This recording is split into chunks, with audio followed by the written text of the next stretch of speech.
Good day, everyone. Welcome to the Flow at Work podcast.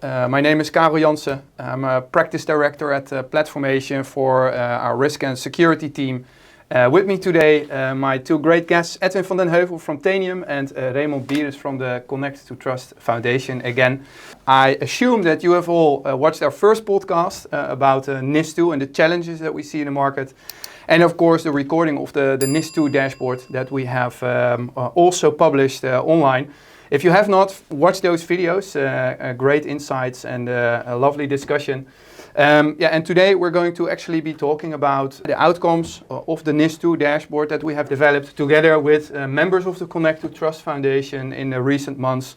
In several iterations, we have built a NIS2 dashboard that hopefully meets requirements of many organizations and industries. But we have actually also learned in the, let's say, iterations and the discussions with the members of the Connext2Trust Foundation, for example, but also with clients, we have actually learned that in different industries, sectors and organizations, different requirements and different interpretations of NIS2 are applicable. So having a completely standardized NIS2 dashboard may actually be a big challenge. Raymond, maybe I can also ask you to talk a little bit about that. What is your view, for instance, also in the adoption of the NIS2 framework in the Netherlands? Yeah. What kind of consequences does that have, and what challenges do you see in coming to a standardized dashboard? Thanks, Karel.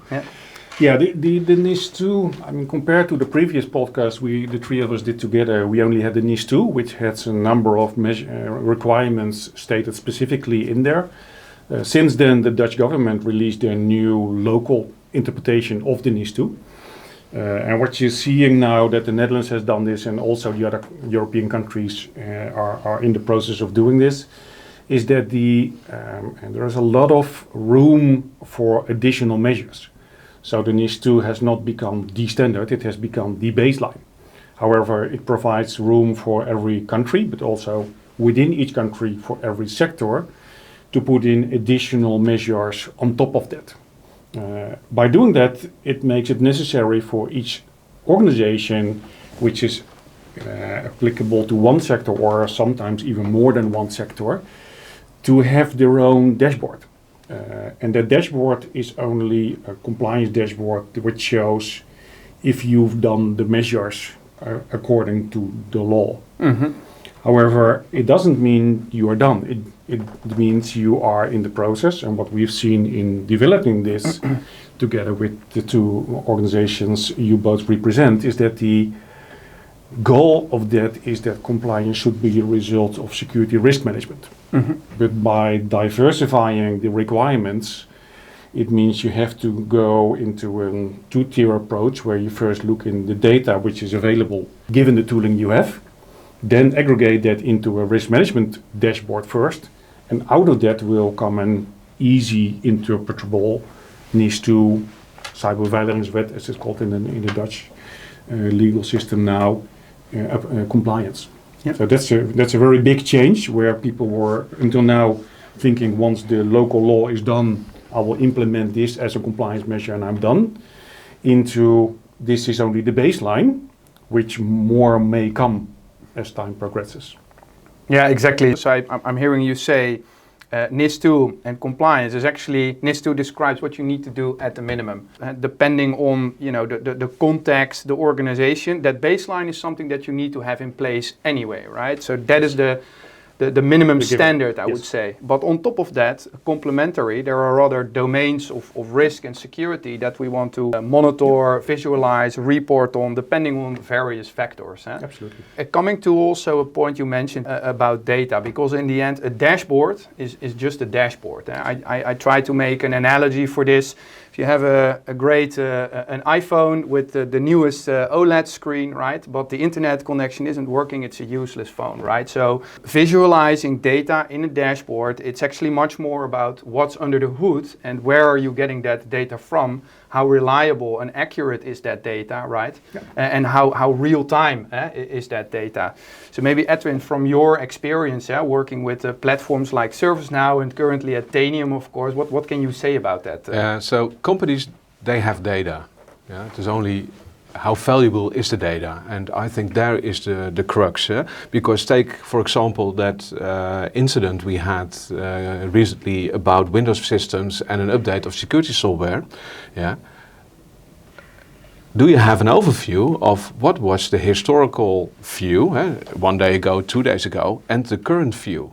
Yeah, so that is data, that's valuable data. Is that machine part of a business critical service? Because everybody understands that when a service is down, like in a hospital or in a airport or in the banking, that is not so good for the industry. Yeah? So valuable data means also that you need systems that can provide that data. Because you mentioned already, a dashboard is a dashboard. Yeah, but you need to understand what is the risk. Yeah? So you can say the data is the fuel of your dashboards, and then you can make decisions, or you can understand what is your whole business service, which machines are affected, and then you can pinpoint directly to the machines that needs to be recovered first. Yeah? Because I can imagine in a crisis moment, you're thinking, 10 machines are down in my business critical server, which one do I need to fix first?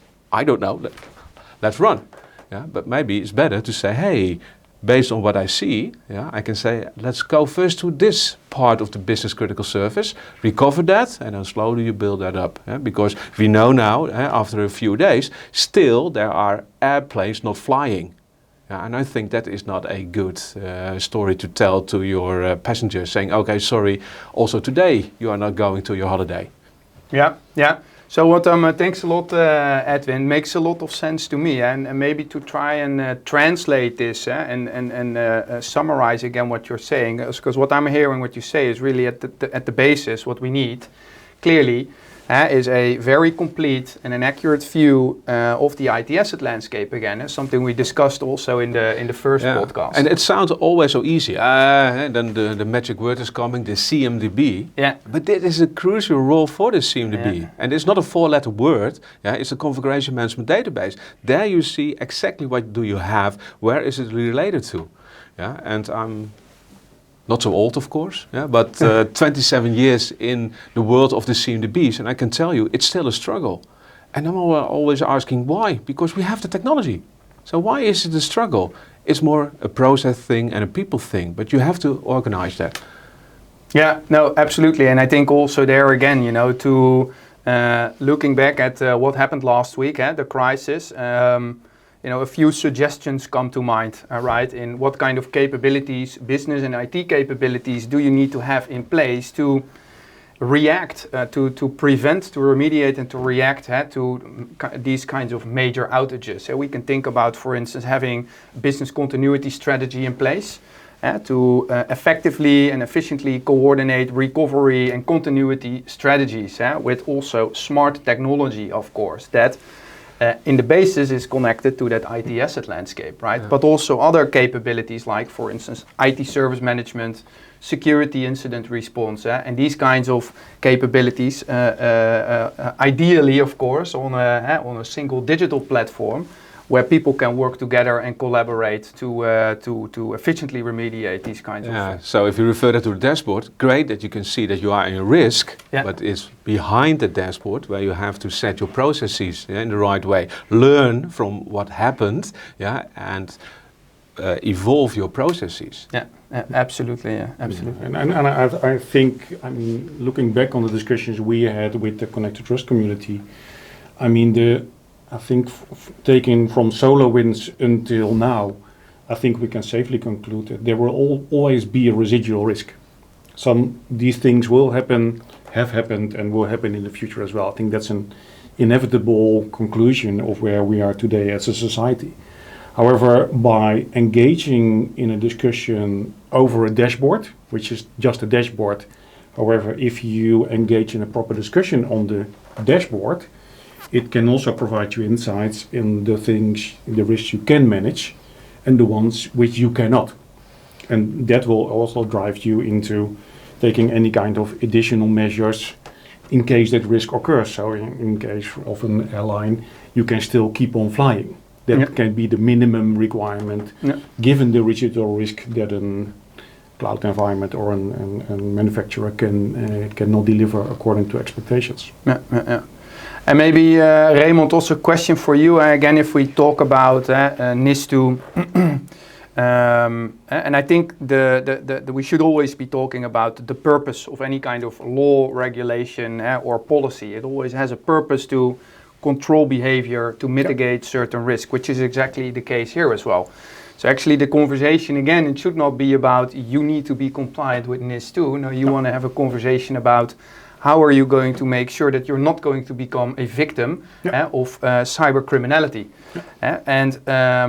Looking again back at the discussion that we've been having now here, the baseline, the NIS2, let's call it compliance baseline. What kind of recommendations can you do to companies in different sectors as to how to determine what additionally they should be focusing on, what additional dimensions they should be, let's say, incorporating into the way that they monitor or report on risks? Are there any best practice, let's say, best practices or a certain approach that we can take to determine what these kinds of dimensions are, to identify those? I think the starting point of all is the core of the NIS2 coming out of the NIS1 was twofold. One is there was a lot of differences between the European countries. The second one is that in general the investments by organizations in cybersecurity was lower than needed given the level of cybercrime threats they were facing. So by bringing those together in NIS2, they actually managed to do this and put a stronger emphasis on risk management. What they haven't described, and on a personal level, I don't think that's the NIS2 or the cyber or law is the place for that, is the discussion what does good look like. Yep.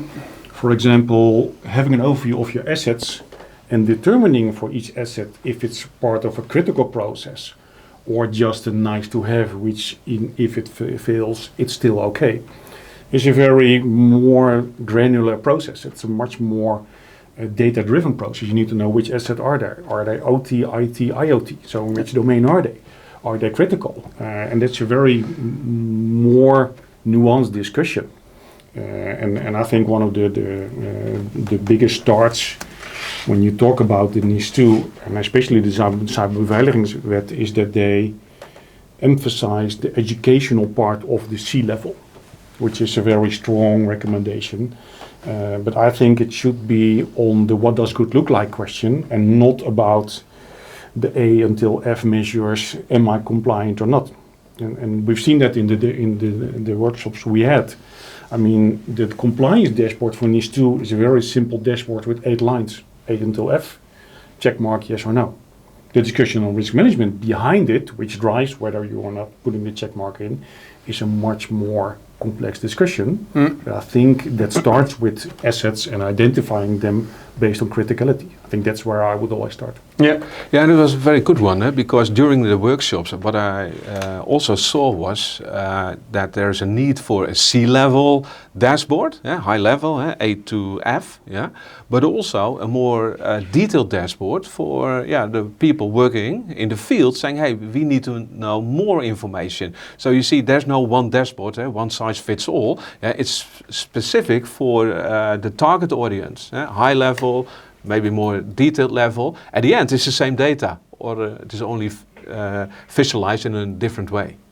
Yeah, no, absolutely. So also what I'm hearing you saying, Edwin, is that we also need to be selecting, let's say, the right technologies that can, on the one hand, provide us with that, standardized set, the compliance baseline, but also give us a lot of flexibility in modularly, let's say, adding upon those. Because C-level will demand saying, hey, we have to fix it. When you are an engineer, you have to create a task and do it by yourself. A completely different goal of the output of a dashboard. Yeah, thanks, Edwin. And one other question that comes to mind, you triggered me actually, Raymond, when talking about education of C-level. Looking at what we've been doing with also the Connext2Trust Foundation and iteratively building a dashboard. How do you think, let's say, a NIS2 dashboard can be leveraged in educating C-level, because this is of course so important in order to get the right commitment to start, steering towards a resilient organization. Yeah. I think it's one of the biggest opportunities in the cyberbeveiligingswet, because the one thing which is very clearly stated is the responsibility for any C-level to become educated. So I think that provides an opportunity to educate them into making sure they know the right things. However, the biggest challenge in that is that the law doesn't state, again, what does good look like when it comes to education. And I think when we're looking back on Connext2Trust and the Connext2Trust members dealing with their C-level, is the main discussion we're seeing is that the C-level wants a binary black or white, am I compliant? And the answer is never a binary answer. You are in some way more or less complying to the requirements stated in the NIS2 or in the cyberbeveiligingswet. That's a very difficult answer to give to a C-level who keeps asking to you, and if you don't give the answer, he will engage with an auditor to have that report written. But the moment he gets the fully green light, it's one content-wise wrong. However, he may still get it. So, for example, education.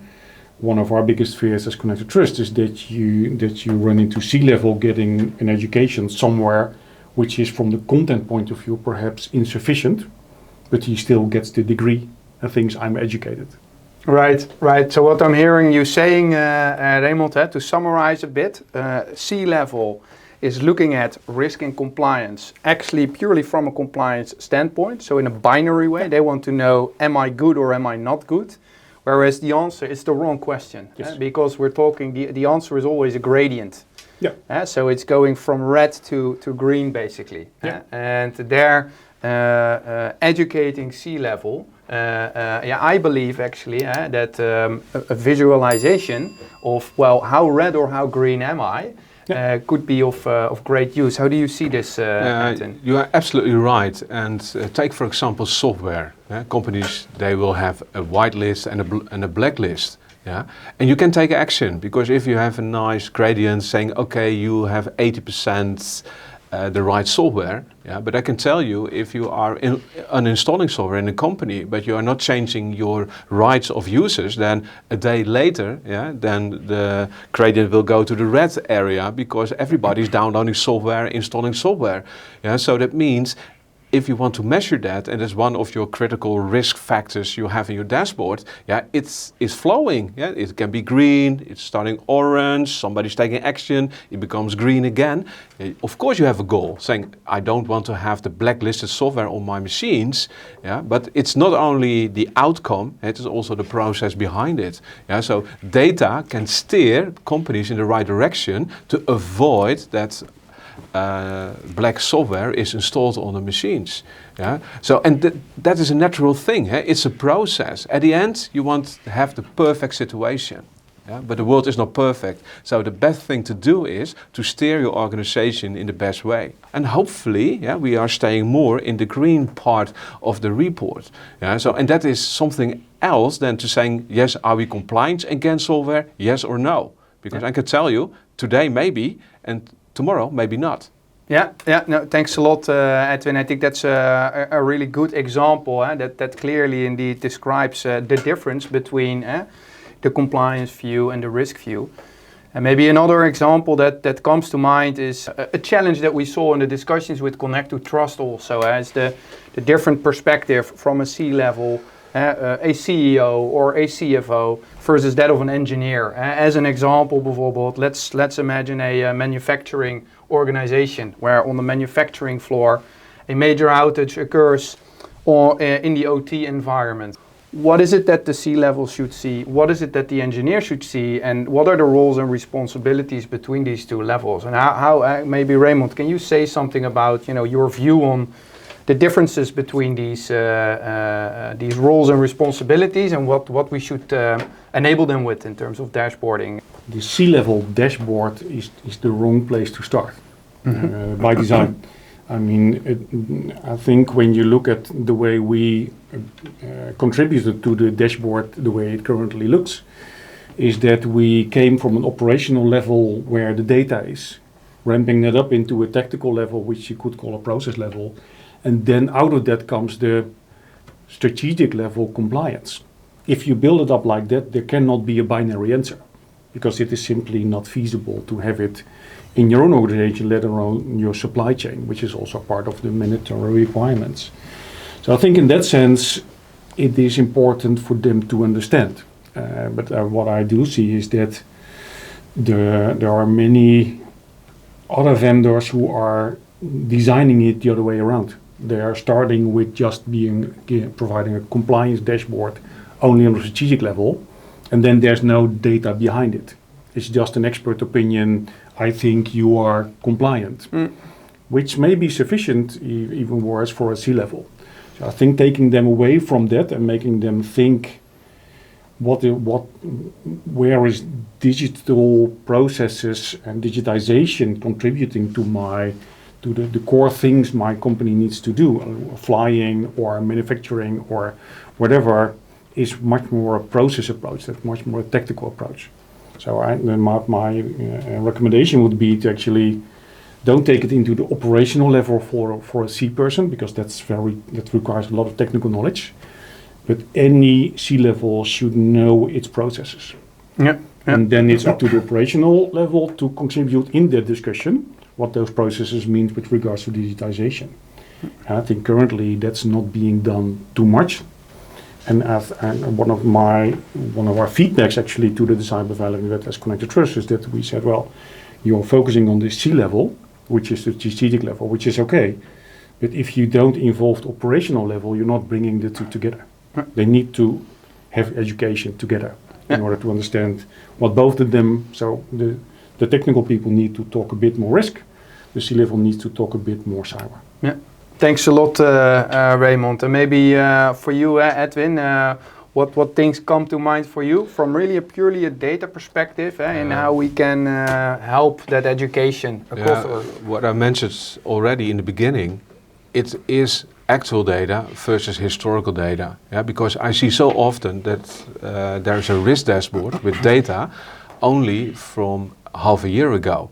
Yeah, I don't know if that is the best way to see how your company is in risk, yes or no. Because you're always looking in the back of your mirror saying, okay, how was it half a year ago? Yeah, so it's always a combination. Yeah, so historical data, perfect. Yeah, but you need also the real-time data. Yeah, so what is the current state? And if you have that ideal situation, then you know exactly where you are now, where you was yesterday, or a half year back, and then you can steer an organization on different levels, because yes, C-level, but they are command, they do something, but also in an operations organization saying, hey, I see now that the risk is growing, so maybe we have to take some action before shit hits the fan. I like that.